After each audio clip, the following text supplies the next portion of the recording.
Hello, everyone. This is our first time. So, this is we're going to iron out all the technical difficulties and all of the stuff that we're not quite sure is going to work. Um, but that said, thank you for your patience and thank you for being here if you're watching us live. Today, I have the lovely Gina Kroezen, who is a health stylist. So, I wanted to bring her in to just share what her story is, share how she supports her community, and see if there are synergies and connections to be made. So, Gina, welcome. Thank you, Alex. Thank you for having me here. I'm so excited to be here. I'm excited to have you here. So for everyone who's watching, Gina's my first guest. So this is so special and so exciting. Stupidly nervous. I don't Look know at the why. colors. Huh? Look at the colors. Look at the colors. I know we're like right there. All right, Gina, why don't you tell the ladies of the divorced women a little bit about who you are and what you do? I'm living in Amsterdam. I'm a health stylist, and what I do is actually I studied. I had a my own life experience. I studied after I came through this. After I came out of it, I started to studying different aspects of stress and what it does to the physical body. Because I endured a lot of trauma myself and I was constantly sick. I had unexplained health challenges up until I was 31. And after that, I decided I wanted to understand and get a grip of it and also help other people to prevent those same things from happening and to spend so many years of their lives figuring out how to get out of it because it took me quite some time. And so I studied a lot of different modalities and I blend this. And that's why I call myself a health stylist because it's not just eating healthy, going to the gym, uh, restoring your gut and all these things, but also it's also personal growth, it's empowerment, it's all the things combined because when you start healing your body, you notice that there is more in life than just that, being busy with health, physical health. Yeah. If I think about how many years of my life I have spent thinking about food, worrying about food, thinking about exercise, the fact that I should be doing it, I'm not doing it, beating myself up when I don't do it, all the stress that I went through when I was in corporate. I mean, like it's amazing the amount of time that you can spend just thinking about those things. Yeah, and then there is also the question, what keeps you from it? What is the reason why not? Because that's also one of the biggest questions that a lot of people have, because why should I be doing this? Or why shouldn't I be doing this? If I guide people in certain questions about food or weight or health challenges, it's always they feel that something is stolen from them when I say you shouldn't be doing this. And then it's not in a way that they are not allowed to, but it should be better if you do it different for your health. And then they feel like something is taken away from them. So it's the whole mindset. And it's like, yeah, that's that's that's that's quite a challenge for a lot of people to bend this to the other direction. So when you work with your people, how much of what you do is mindset versus like tangible physical things? Yeah, that's very difficult to point that out because it's always connected with each other, and it depends on where the pain is. Because today I spoke to somebody who has very low energy, but I could also tell he is a little bit not really depressed, but he's down. He got lack of motivation to do things in life and comes from an addiction. So, there are a lot of mental issues. But when we started to talk about his food, and I thought, okay, I can understand why your energy is so low. So then those things work hand in hand. On the other hand, when you're not feeling well in your mind, then you're a bit to choose healthy food, or ability is maybe not the right word, but you know what I mean. It's easier to go to the easy way because you're looking for dopamine. You want to be rewarded. You want to be quick fix. You want to feel good. So sugar and all these other things are so much easier to fetch than to say, okay, I'm going to cook a really decent meal for myself. And that is the question: why don't you choose to take care of yourself in a healthy way? And that's the deeper question. And then if you get there, then all the other answers will come. Is it really, is it always a choice though? Because sometimes we do the things that we do without even feeling like we have a choice. Yeah, that's a different question because we always have a choice. Only it's not always the knowing and not the awareness. Because we are raised in a certain way and we are taught in a certain way to eat. But if it's compromising your health on any way, if it's mentally, physically, or whatever it is, and you're not feeling well, and you keep on doing the same things while you know if you do or not know if you do it in another direction or find another direction, why are you not doing it? Yeah. And it's that internal searching, right? And Yeah, learning more about and dealing with our traumas and dealing with all of the things that have led us to make the choices that we it's, make. So, yeah, yeah. And it's not always, it has nothing to do with blame or laziness or whatever thing people always say, but it's also just the not knowing. It's the same with if you have a food intolerances and you don't know it, and you keep on eating things and you have pain in your belly, then you say, yeah, then I have pain in my belly. Yeah, that's it. But that's not the answer. yeah, no, for sure. And I recently actually discovered that um, eggs are not my friends. Like, I'm okay if I Mm. eat them, I'm okay, but if I stop eating them for a long time and then they come back in, not a good combination. And Oh, I would wow. have never known that had I not gone through this process of taking things out, right? And then bringing them back in to see how my body reacts. Is that something that you do with some of your clients? Yeah, I do functional lab tests because a lot of people have an intolerance for chicken eggs. And it can also be the food that the chicken gets that you're intolerant for. So it's not always that that easy. And it can be the chicken white or the chicken yellow, the as we say it in Dutch, I don't know how to say Yeah, it's the white and the yolk it. Okay. is what it's called.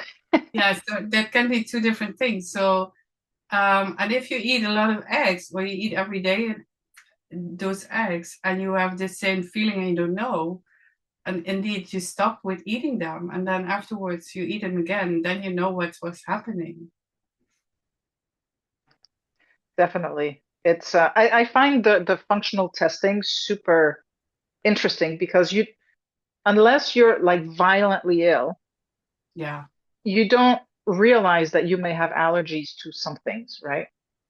Just like Yeah, I didn't allergy. realize that I had an intolerance to eggs. I Yeah. didn't know that. Um, but when you start to dig, that's when things get really interesting. Yeah. And it can be very healthy food that you can be intolerant for. Yeah. I have a friend who's allergic to chicken. And maybe it's not the chicken. Maybe, maybe, but when she eats it, it's no bueno. So, in the group, we have women who are going through divorce or have gone through divorce. And I remember when I went through mine, one of the things was that I didn't really take very good care of myself. Um, Mhm. so, what would be like, what is something that you might be able to share to remind our audience that, it's something that helps them through is partly how we take care of ourselves. It's our self-care, it's our health. So, what would be one or two recommendations that you might make to somebody who's going through a big life change like that?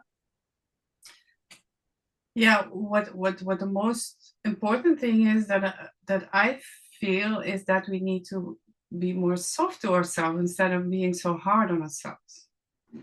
We need to harden up. We need to be strong. We need to carry all these things, and or we, those women who I speak to also. Yeah, let's say we. Um, and then it's more important just to find the softness back, because it's just being more soft and more polite to yourself instead of being so terribly strong for the outside world that you can do it by yourself and alone. And I've been there too, because I was Fort Knox at a certain point. So, and that's nobody is happy with that, and especially yourself, because you're getting this concrete wall between you and the outside world.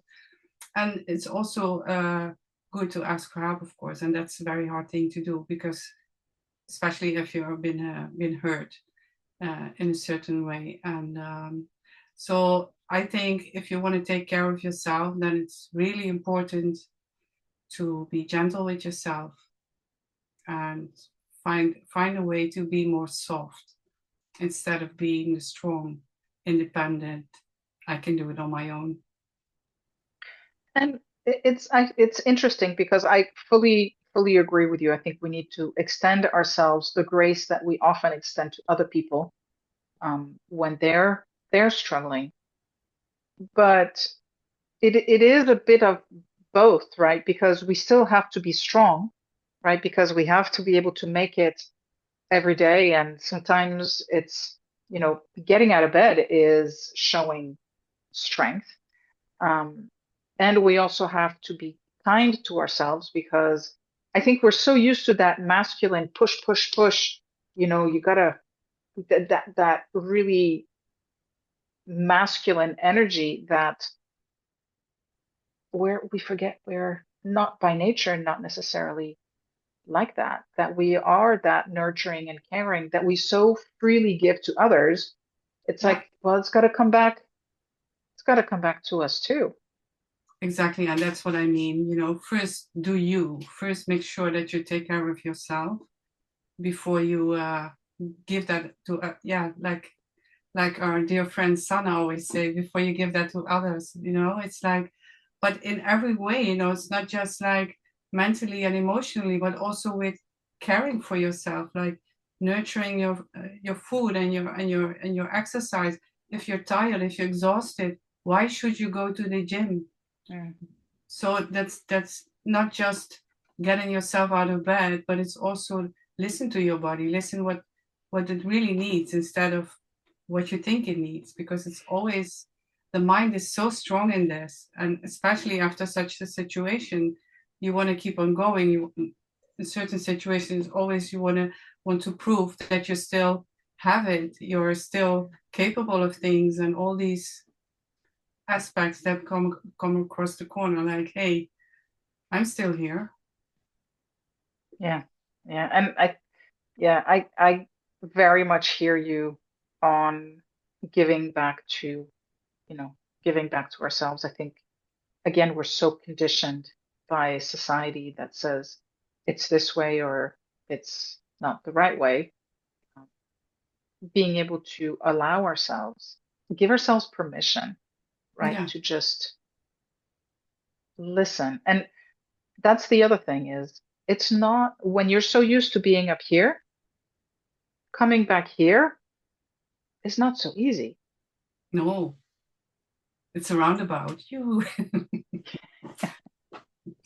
So how does one who is used to spending time up here in their thoughts, how do they then drop back into their bodies? What's a simple practice? Yeah, I think that's a training. That's something that you need to become aware, consciously aware of what do you really need, because it's denying of the need that makes you go to your head every day, every minute of the day. And if you're denying your own needs, how do you know what you need? If you've been so long used to doing that. So how are you going to practice that with somebody? So first you have to find out, what do you truly need? And how are you going to answer to that? Yeah. Answer the calling, right? Yeah. Answer what our And that's so, body. it's so different for everybody, you know. It's like, Yeah. so it's really, it's specifying, what do you need? Because if I ask you now, what do you really need? You I cannot need a give piece me, of chocolate. I have chocolate milk. You cannot give one answer to that. That's Yeah. especially when you're emotionally and mentally searching for a new way how to build your life. Yeah. Yeah. It's definitely that journey back to ourselves and to our feelings. It's also difficult, I think, when you're going through so many emotions, like somebody who's just coming out or going through a divorce, is you have so many emotions to contend with that it's also difficult to sit with those emotions and to listen through that to really hear what your heart needs and what Yeah, your body needs. and I think I've never been married for. I've never made it that far, so No, but I don't know. you've been in long-term relationships, I've been in you know. relationship, Yeah. yeah, So, um, but it's also you adjust to the situation. So I hear mm, from a lot of people that, and we spoke about it before, like, where is your identity when you come to the point that you have to start over again? mm, mm, yeah. And that's the question. That's the The 64. There was a game show in the US called the $60 million. $64,000 question. Yeah, $1 million question. La, la. Well, Gina, any final words for our ladies? Anything else you'd like to share? Yeah, I think that listening to your body is more than just going to bed on time, but it's like every little aspect that you can give to your body, what you also would give to somebody else. Listen to it. It start with waking up in the morning. Be kind to yourself. Start with nourishing food. Do some exercises. Go for a walk. Really be gentle with yourself and listen to your body. If something is not feeling quite right, then go find out what you can do differently to make it right. Beautiful, beautiful. All right, Gina, thank you so much. Ladies, we hope that this was helpful for you.